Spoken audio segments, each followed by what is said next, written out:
Good morning students. आज हिंदी में पढ़ेंगे पाठ 11 अंटार्कटिका, धरती का 7वां महाद्वीप। ऐसे आप लोग एसएसटी में और पढ़ चुके हैं बच्चों। क्या कितने महाद्वीप होते हैं?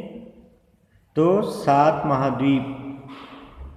और उसमें से किसके बारे में भी पढ़ेंगे? अंटार्कटिका के बारे में। इसके अलावा और कौन कौन से होते हैं? एशिया महाद्वीप, अफ्रीका महाद्वीप, उत्तरी अमेरिका महाद्वीप, दक्षिणी अमेरिका महाद्वीप, यूरोप महाद्वीप और ऑस्ट्रेलिया महाद्वीप। तो अभी हम लोग किसके बारे में पढ़ रहे हैं? अंटार्कटिका। ओके, तो आप लोग भी कॉन्सेंट्रेट होकर के चैप्टर को पढ़ेंगे।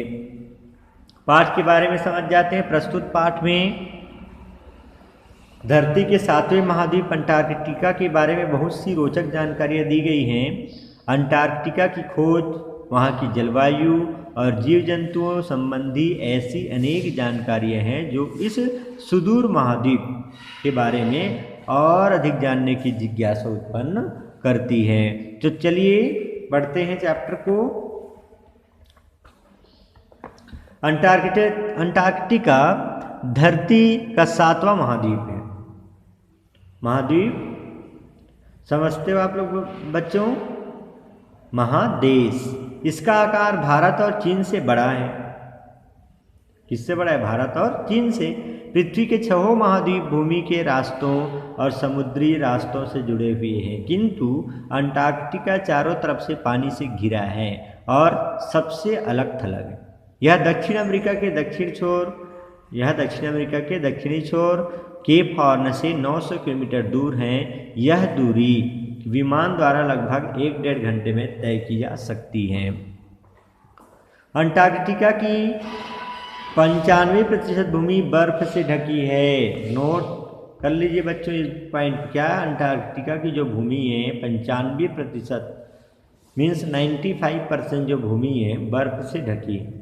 इस महाद्वीप पर पड़ी बर्फ की औसतन मोटाई लगभग 1.25 किलोमीटर है। कई स्थानों पर बर्फ की मोटाई 4.5 किलोमीटर तक है। यहाँ लगभग 6 महीने का दिन और 6 महीने की रात होती है। कहाँ? अंटार्कटिका में। यानी गर्मी के दिनों में 6 महीने तक सूर्य दिखाई देता रहता है और सर्दियों में छिपा रहता है। चारों तरफ अंधेरा रहता है। सर्दियों में अंटार्कटिका का आकार 1.5 गुना बढ़ जाता है और समुद्री किनारों पर 1100 किलोमीटर तक बर्फ जम जाती है। गर्मियों में अंटार्कटिका का आकार 3600 किलोमीटर होता है, जबकि सर्दियों में 5400 किलोमीटर। बता सकते हैं कि अंटार्कटिका का आकार सर्दियों में 1.5 गुना क्यों बढ़ जाता है? इसलिए कि बेहद ठंड के कारण समुद्री पानी पर दूर दूर तक बर्फ की मोटी परतें जम जाती हैं। जब हमारे देश में गर्मी का मौसम होता है तब अंटार्कटिका में सर्दी का मौसम, और जब हमारे यहाँ सर्दी का मौसम होता है तो अंटार्कटिका में गर्मी का मौसम होता है। आप जानते हैं कि पृथ्वी का वायुमंडल दिनों दिन प्रदूषित हो रहा है, जबकि अंटार्कटिका का वायुमंडल बिल्कुल स्वच्छ और शुद्ध है। इसका मुख्य कारण क्या है? इसका मुख्य कारण है कि अंटार्कटिका को छोड़कर शेष महाद्वीपों में जनसंख्या बढ़ रही है और इनकी जरूरतों को पूरा करने के लिए कल कारखानों और यातायात के साधनों में आशातीत वृद्धि हो रही है। आशातीत मीन्स क्या होता है? आशा से अधिक वृद्धि हो रही है। जितना सोचा जा सकता है उससे कहीं अधिक वृद्धि हो रही है। किसमें? यातायात को साधनों में। अंटार्कटिका की औसत ऊंचाई 1830 मीटर है और यहाँ का सबसे ऊंचा स्थान विल्सन मैसिफ, जिसकी जो ऊंचाई है वो 5142.3 मीटर ऊंचा है ना। अंटार्कटिका 2 भागों में बटा हुआ है। कौन कौन सा? पूर्व और पश्चिम। पूर्वी भूभाग इतना बड़ा है, यहाँ एक बड़ा पहाड़ी मैदान और पठार है जो लगभग 4000 मीटर ऊंचा है। पश्चिम भाग में कई पहाड़ियाँ हैं जिनकी अलग अलग चोटियाँ हैं। ये चोटियाँ बर्फ के बीच से ऊपर की ओर निकली हुई हैं। अंटार्कटिका की बर्फ में विश्व का 70% पानी का भंडार है। यदि यह सारी बर्फ पिघल जाए तो सभी समुद्रों का जल स्तर 50 मीटर ऊंचा हो जाएगा, जिससे अनेक देश और नगर डूब जाएंगे। करोड़ों वर्ष पहले अंटार्कटिका महाद्वीप दक्षिण अमेरिका, अफ्रीका और एशिया के साथ जुड़ा हुआ था। इस प्रकार यह उस समय का सबसे बड़ा महाद्वीप था। अनुमान है कि पहले अंटार्कटिका में समशीतोष्ण जलवायु थी। समशीतोष्ण मीन्स एक प्रकार से कह सकते हैं कि समान रूप से, जो उष्ण और गर्मी, सर्दी और गर्म समान जलवायु थी। यह महाद्वीप किसी कारण से खिसक कर दक्षिण ध्रुव के पास पहुंच गया और बर्फीला क्षेत्र बन गया। यहाँ पाए गए जीवाश्म जीवों के जो एक प्रकार से जो है अवशेष है ना, और पेड़ पौधों के अवशेष बताते हैं कि अंटार्कटिका सदा से ध्रुव क्षेत्र में नहीं था। ध्रुव प्रदेश के अतिशय ठंडा होने के मुख्य कारण है सूर्य के प्रकाश का तिरछा पड़ना। तिरछा पड़ने के कारण उष्मा का अधिकांश भाग वायुमंडल में फैल जाता है। इसलिए कहा जाता है कि ध्रुव प्रदेशों में गर्मी डूब जाती है। लगभग 400 वर्ष पूर्व इस बर्फीले महाद्वीप की खोज आरंभ हुई। इंग्लैंड के जेम्स कुक ने 3 प्रयत्न किए पर उसमें सफलता नहीं मिली। उसने अंटार्कटिका वृत्त का चक्कर लगाया, लेकिन उससे केवल हिम द्वीप दिखाई पड़े। हाँ, आखिरी अभियान में अर्थात आखिरी चरण में वह दक्षिण में बहुत दूर तक चला गया, जहां उससे पहले कोई नहीं जा सका था। उस अभियान में वह आदिवासियों द्वारा मार डाला गया। ठीक है, कौन मार डाला गया? कौन? James cook. ठीक है, नेक्स्ट देखते हैं। पहली बार अंटार्कटिका पर मनुष्य की दृष्टि 1820 ईस्वी में पड़ी। 16 जनवरी 1820 ईस्वी को एक ब्रिटिश जल सेना अधिकारी लेफ्टिनेंट एडवर्ड ब्रांसफील्ड ने अंटार्कटिका महाद्वीप को दूर से देखा। उसी वर्ष 2 रूसी जहाज अंटार्कटिका के पानी में पहुंचे।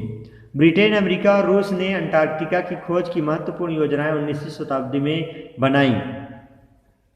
1840 ईस्वी में अमेरिकी लेफ्टिनेंट चार्ल्स विल्कस ने अपने आदमियों को अंटार्कटिका के एक ऐसे स्थान पर ला खड़ा किया जिसके आगे बर्फ ही बर्फ दिखाई देती थी और जहां जाना संभव न था।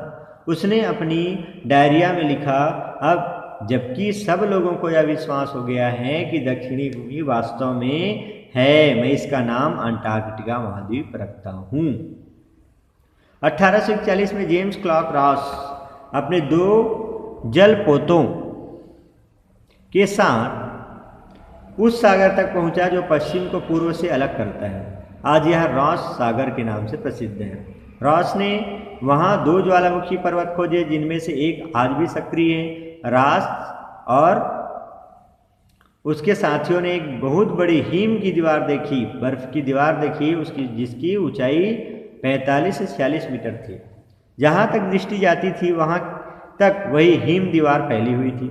रॉस उसका चक्कर लगा करके आगे जाना चाहता था, लेकिन वह ऐसा नहीं कर सका। आज इसे रॉस का मैदान कहते हैं। अंटार्कटिका की खोज 1768 ईस्वी में आरंभ हुई, लेकिन सफलता मिली 1911 ईस्वी में। नॉर्वेवासी होल्ड एमेंडसन पहले उत्तरी ध्रुव पर जाने की योजना बना रहा था, लेकिन जब उसे पता चला कि rear admiral Robert E Pierre नामक अमेरिकी उत्तरी ध्रुव पर पहले ही पहुंच गए हैं, तब उसने दक्षिण ध्रुव पर जाने का निश्चय किया। इससे पूर्व 1907 ईस्वी में इंग्लैंड निवासी स्कॉट दक्षिण ध्रुव से केवल 97 मील दूर रह गया था। थकावट और कमजोरी के कारण उसे लौटना पड़ा था, जिसका उसे बहुत दुख हुआ। बड़ी मुश्किल से उसके प्राण बचे थे। एमेंडसन ने स्कॉट को तार द्वारा सूचित किया कि वह अंटार्कटिका की ओर जा रहा है। फिर क्या था, दोनों में दक्षिण ध्रुव पहले पहुंचने की होड़ लग गई, लेकिन सफलता मिली एमेंडसन को 14 दिसंबर 1911 ईस्वी को दिन के 3 बजे अपने 4 साथियों के साथ वह दक्षिण ध्रुव पहुंच गया। स्कॉट ने अपनी डायरी में लिखा है, जब मैं उस यात्रा पर गया तो मैंने उस रास्ते पर बर्फ के ऊपर कुत्तों के पैरों के निशान देखे।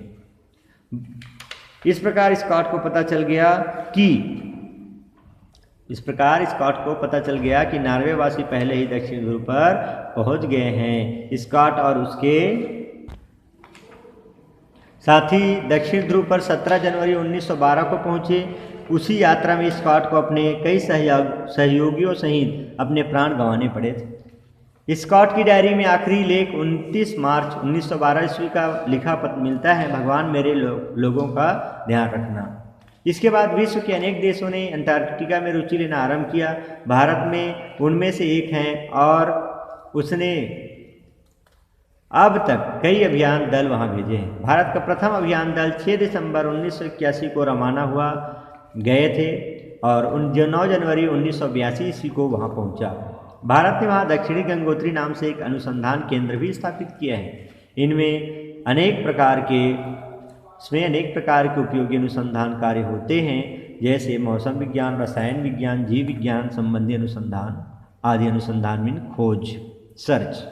विश्व के लोग अंटार्कटिका के वातावरण और यहाँ के एटमॉस्फेयर है ना, वहाँ यहाँ के साधनों को सुरक्षित रखने के लिए प्रयत्नशील हैं।